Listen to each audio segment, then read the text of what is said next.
Olá, boa tarde, bem-vindos para uma live especial com a doutora Ingrid, do escritório DM Visaló de Imigração nos Estados Unidos. Tudo bom, Ingrid? Oi, Rodrigo, tudo bem? Tudo certo. Hoje, o que nós separamos para conversar com a turma aí que está interessada nesse assunto, infelizmente, né, é cada vez uma turma mais numerosa, pelos motivos lamentáveis que todos conhecemos, mas estamos aqui para tentar ajudá-los de alguma forma. E o que temos para discutir hoje é a questão justamente da crise migratória nas fronteiras aqui dos Estados Unidos, né? Isso tem sido tema de debate muito intenso aqui no país. O governo democrata age de uma maneira que eu considero bastante condenável, digamos assim, mas temos que ser frios também na análise aqui que interessa ao público. Isso muitas vezes significa oportunidade, né, para quem quer emigrar. Então, Ingrid, queria que você explicasse um pouquinho como é que você está enxergando essa crise migratória toda nos Estados Unidos hoje e como isso pode afetar, de alguma maneira, brasileiros que estão pensando em vir para cá. Oi, Rodrigo, tudo bem? Espero que sua semana começou bem. Todo mundo que está assistindo. Olha, a crise da fronteira realmente chegou a um ponto crítico. Para vocês terem uma ideia, o ano fiscal da imigração aqui começa em 1º de outubro, tá? Então, nos primeiros 3 meses do ano fiscal, que seria o ano fiscal de 2023, já houveram mais de 700 mil pessoas cruzando a fronteira. Isso são pessoas que deram de cara com um oficial de imigração, fora os que não são vistos, né? Então, em 3 meses, tem ultrapassado anos anteriores. Então, realmente é uma crise, é algo muito crítico, tá? O mês de dezembro, só em dezembro, foram mais de 250 mil pessoas que o Serviço de Imigração da Fronteira se encontraram. Nos anos passados, os números eles vêm aumentando, né? E, infelizmente, após a posse do presidente Biden, estamos vendo um aumento muito grande. E não é só de pessoas. A gente, quando pensa na fronteira, pensamos só em indivíduos, em seres humanos. Mas o que está passando na fronteira, a crise, que é muito mais perigosa, são o assunto de traficantes, de drogas, de pessoas que já estão numa lista de terrorismo e estão sendo apreendidas. Para você ter uma ideia, eu anotei aqui, nos primeiros 3 meses desse ano fiscal, já 38 pessoas que estão nessa lista de supostos terroristas foram apreendidas. No ano passado, no ano todo, o total do ano todo foi 98. Então, se já em 3 meses já estamos em 38, esse número só vai crescendo. Então, é uma crise muito séria. Quem pensa em migrar para cá, ou fazer um cruzamento pela fronteira, deve ser a última, nem deve estar no radar da pessoa. Não é uma decisão, é uma péssima e é uma decisão muito perigosa, muito perigosa. E além disso, né, Ingrid, eu condeno, junto com muitos republicanos, conservadores nos Estados Unidos, a postura um tanto leniente ou negligente dos democratas em relação à fronteira. Mas esses números alarmantes que você está trazendo mostram justamente que vai haver uma pressão aqui interna para, de alguma forma, endurecer as regras. Nós já vimos até mesmo Kamala Harris, a vice-presidente, a porta-voz da Casa Branca, em nome do Biden, dando a entender o seguinte: olha, cuidado por achar que vai cruzar a fronteira de forma ilegal e que vai, de alguma forma, receber algum tipo, né, de proteção, anistia ou coisa assim, porque a pressão está muito grande. E aí vem junto a estratégia aqui do nosso governador Ron DeSantis, né, que mandou alguns desses ilegais aí para umas regiões sensíveis, né, onde endinheirados democratas possuem casas de lazer, como o próprio Obama, né, em Vineyard. O próprio governador do Texas, Greg Abbott, também fez a mesma coisa e isso chamou atenção para a crise, né? Então, a tendência, corrija-me se eu estiver errado, é que mesmo o governo democrata vai ter algum tipo de pressão para endurecer as regras com a imigração ilegal, é isso? Sim, sem dúvida. A postura do nosso governador Ron DeSantis e também do Governor Adams do Texas, tem sido uma pressão muito forte, e não são eles, existem outros governadores também, porque aqui nos Estados Unidos o governador ele tem um poder sobre o seu próprio estado. Então, essa pressão ela está de todos os lados, inclusive do mesmo Partido Democrata interno, eles estão vendo essa briga. Mas não se engane, é um assunto, Rodrigo, que já é um assunto antigo, não é somente de hoje. Nós estamos falando que essa fronteira ela nunca esteve totalmente fechada. No mandato do presidente Trump, ele tentou a construção dos famosos muros, que, na minha opinião, seria algo que poderia funcionar junto com uma reforma migratória, que foi a ideia do presidente Reagan lá atrás, nos anos 80. O presidente Reagan, que foi um presidente fantástico, ele concordou com uma reforma migratória, uma anistia, mas dentro dessa lei de anistia havia uma exigência de controlar a fronteira e construir algo, um muro, ou algo que naquela época não tínhamos a tecnologia de hoje.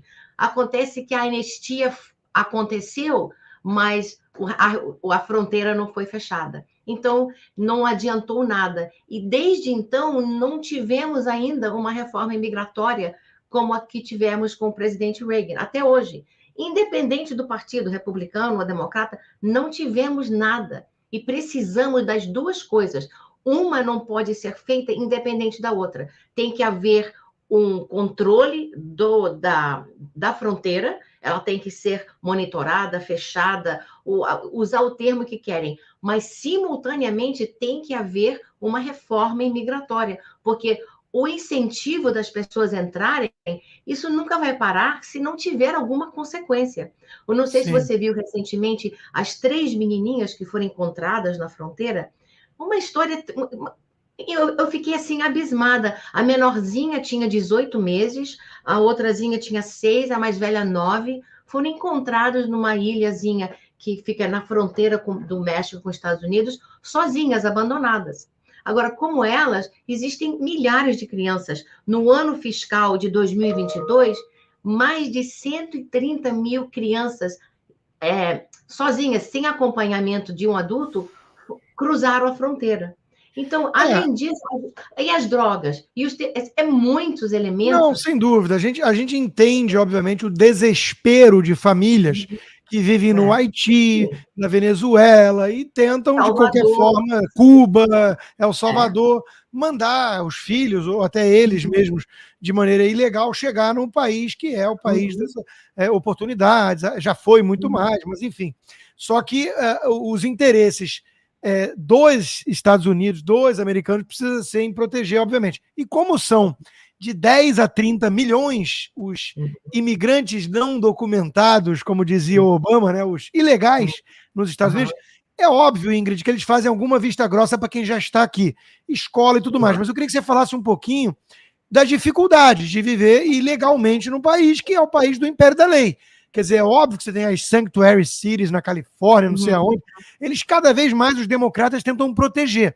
Né? E as autoridades, às vezes, fazem vista grossa, porque é muita gente, senão você não consegue matricular os filhos, a coisa piora.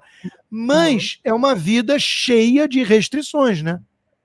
Sim, é uma decisão muito difícil, como você falou, a gente até entende o desespero, mas como estamos falando agora com o público brasileiro, eu acho que eu tenho que ser bem clara, o brasileiro, ele tem opções. Lógico que não é todo mundo que tem a opção daquele sonho americano, mas com mais de 180 vistos, a capacidade de se planejar, fazer uma coisa com mais calma, graças a Deus, o Brasil não está na situação de uma Cuba ou de uma Guatemala. É um país considerado ainda seguro, que você possa viver. Existem milhões e milhões de pessoas vivendo bem no Brasil, mas se a pessoa quer sair de lá, existe uma forma legal, porque escolher o caminho ilegal nunca é uma boa ideia. Você não vai poder tirar uma carteira de motorista, você não vai poder ter uma vida livre. Embora as escolas são obrigadas a aceitar uma criança, não é a maneira correta, você não vai poder trabalhar legalmente, você vai limitar o seu profissionalismo. Se você é um profissional que vem para cá, talvez vai ter que fazer um trabalho que você não faria no Brasil, ou não podia fazer no Brasil. Então, você não vai ter aquela vida normal de sua família viver livremente. E tem mais um elemento que já aconteceu muito no meu escritório. Pessoas que trazem as crianças pequenas e vivem aqui indocumentado durante anos. Até um dia que essa criança chegue no high school, que é no secundário, né, que já aconteceu comigo, e os pais nunca falaram com as crianças que eles estão aqui ilegais. Então, as crianças crescem aqui no mundo americano, são fluentes em inglês, falam perfeitamente, fazem parte das escolas, dos clubes de esportes, e chega aquele dia, que você conhece bem o mundo aqui, que aquela criança que faz parte, digamos, de um clube no high school de francês, por exemplo, e é um aluno tão bom que ganha uma bolsa para passar um verão na França com os alunos do clube. Isso acontece muito aqui. Isso é uma experiência, isso é algo verídico, isso é uma história verdadeira. Essa menina ganhou uma bolsa do clube francês do high school dela.